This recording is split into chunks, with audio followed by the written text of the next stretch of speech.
Yeah, the revelations now televised. A platform for you and I, and now look with full heart and clear eyes. Now, these are just my thoughts. Truth on how I feel on these topics I reveal. Please know my toll, I always keep it real. Can't face the word if you can't face facts. For your time, just open up your mind. That's it, just live, think big, now take that. With God in me, this here was made by design. Yeah, the revelation will be televised. REVELSations.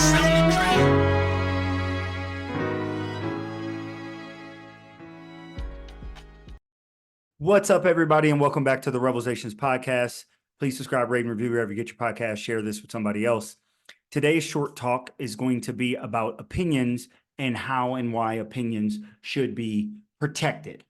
So start off with a dictionary definition of the word opinion, just so everybody will know what I'm talking about and we're all on the same page. An opinion is a view or judgment formed about something or someone, not necessarily based on fact or knowledge. A view or judgment formed about something or someone, not necessarily based on fact or knowledge. Second definition can be said as a statement of advice by an expert on a professional matter. Again, a statement of advice by an expert on a professional matter. So that second will be, I'm going to get an opinion from a doctor about this lump on my back or lump or my knee. I'm going to go get a second opinion here about that. But I really want to get into that first dictionary definition, a view or judgment formed about something, not necessarily based on fact or knowledge.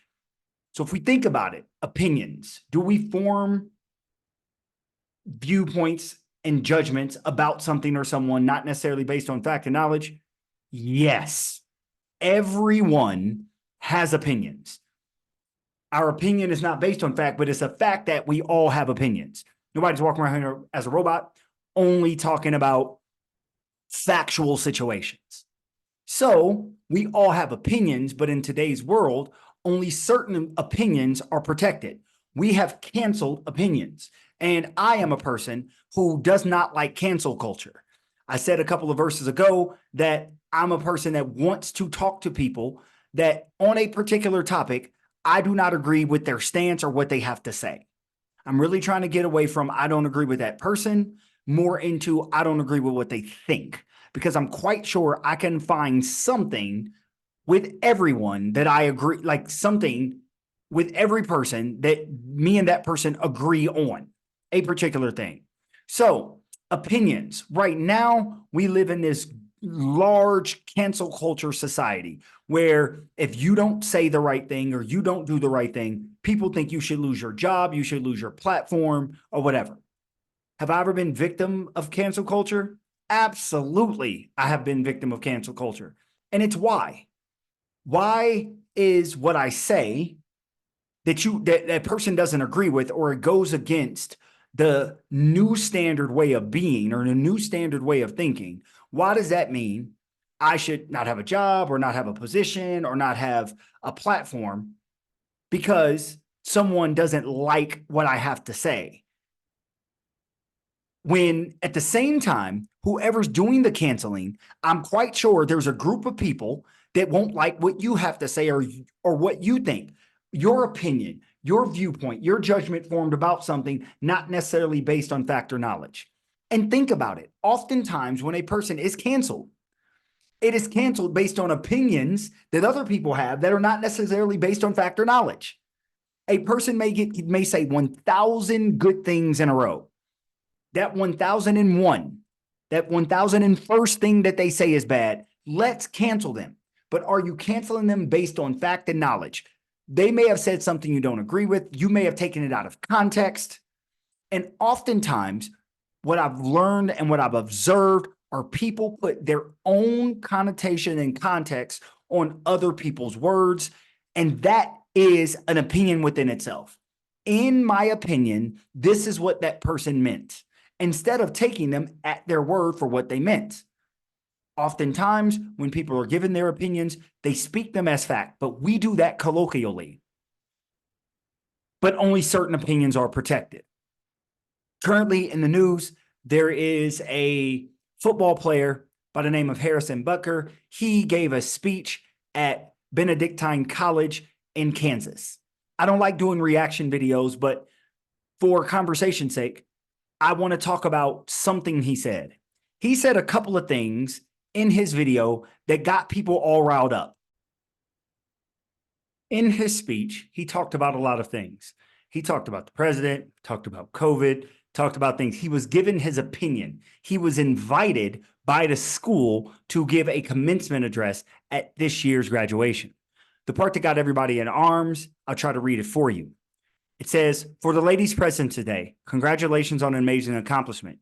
You should be proud of all that you've achieved to this point in your young lives. I want to speak directly to you briefly because I think it is you, the women, who have had the most diabolical lies told to you. How many of you are sitting here now about to cross the stage and thinking about the promotions and titles you're going to get in your career? Some of you may go on to lead successful careers in the world, but I would venture to guess that the majority of you are most excited about your marriage and the children you will bring into this world." So he got in a lot of trouble socially for saying that. The Kansas City Chiefs, the NFL have come out and distanced themselves from his remarks. Benedictine College has come out and distanced himself from his remarks. His views do not reflect the views and the values of the NFL and Benedict College, whatever. And people are really up in arms about what he said. But think about it. He gave his opinion. He gave what he thought based on his worldview. His worldview is he is a Christian man who believes in these Christian values. Not all Christians believe in the exact same thing, much like not all Democrats believe in the exact same things. Not all Republicans believe in the exact same thing. Not all communists believe in the exact same thing. Not all whoever. No one group of people believes in everything. No one, like no group is a monolith where only one opinion reigns supreme, except it seems that way in today's world, where if you do not agree with the status quo, that you will be canceled. Okay. He then gave a story about how his life experience with his wife. He continues, "I can tell you that my beautiful wife, Isabel, would be the first to say that her life truly started when she began living her vocation as a wife and as a mother." People got upset about that. He said, "I can tell you that my beautiful wife, Isabel, would be the first to say that her life truly began when she began living her vocation as a wife and as a mother." He's speaking about his. This is his opinion. He also said earlier, he ventures to guess. So he's not saying it as fact, and people are upset, and people want him to get canceled. There's a petition by some people in Kansas City to get them to release him from his job. That means cut him and not have him play anymore. And I just wonder why. Why is it that his opinion has so many people upset?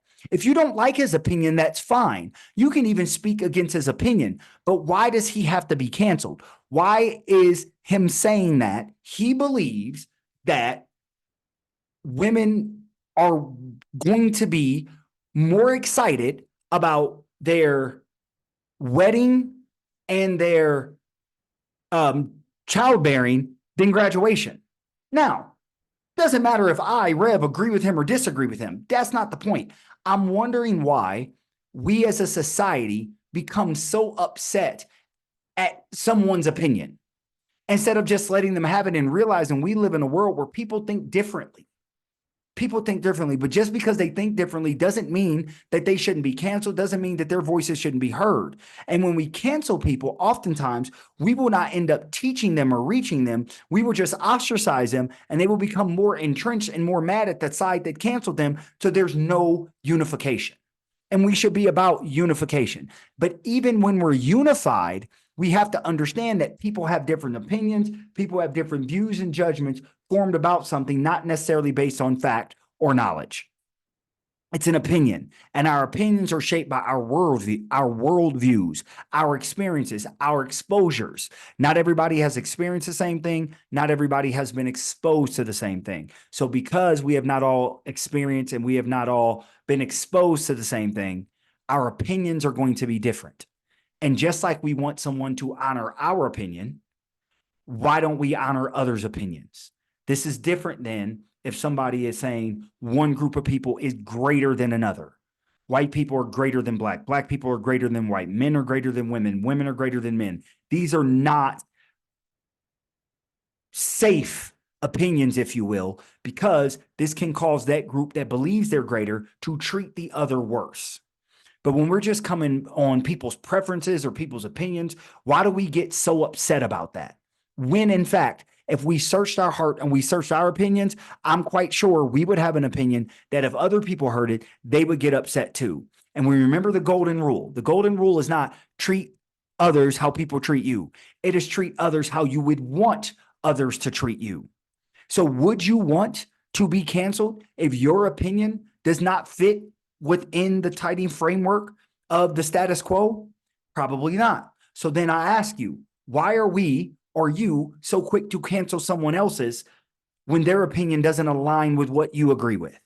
How about taking the opinion that you heard that you don't agree with, doing some research, maybe reaching out to the person, having a conversation with the person, or having a conversation with a person you know shares that view, and maybe come together for a better understanding. Now, I understand that I want to live in a utopia. I'm trying to create a world where people can be emotionally mature enough to have conversations with people on topics they do not agree, in which they do not agree. But I can. And I know if I can, others can too. I'm not a unicorn. I'm not one of one. I don't believe that God created me as the only person that can have conversations with other people who do not necessarily agree with what I'm saying and not become upset and not want those people canceled. And we're not living in the extremes. Of course, there's some people who are in power who their opinion on certain matters can be dangerous to others. I'm not talking about that. You guys know what I'm talking about. If there's more traditional values, let that be. If there are more progressive values, let that be. You don't have to get along. I mean, you don't have to agree on those topics in order to get along with one another. Last thing I'll say, and I'll go. I have a really good friend of mine. We are on different sides of the aisle on many topics, but we still find a way to agree. It's not that my friend's opinion will make me want to cancel that person. It's not that that person wants me to get canceled. We don't necessarily see eye to eye on these things, but we find a way to be friends anyway. And why do I do that? I don't want to only be around people that agree with me, because those same people that are into canceling others, those will be the same people oftentimes that do not want nepotism. And nepotism just isn't in a family. Nepotism can be in any way when you're only promoting people who act, think, and express like you do. And there's a danger in that. That's all I have. Thank you again for joining the REVELSations podcast. Please subscribe, rate, and review wherever you get your podcast. Hallelujah, holla back. I am because we are. Peace.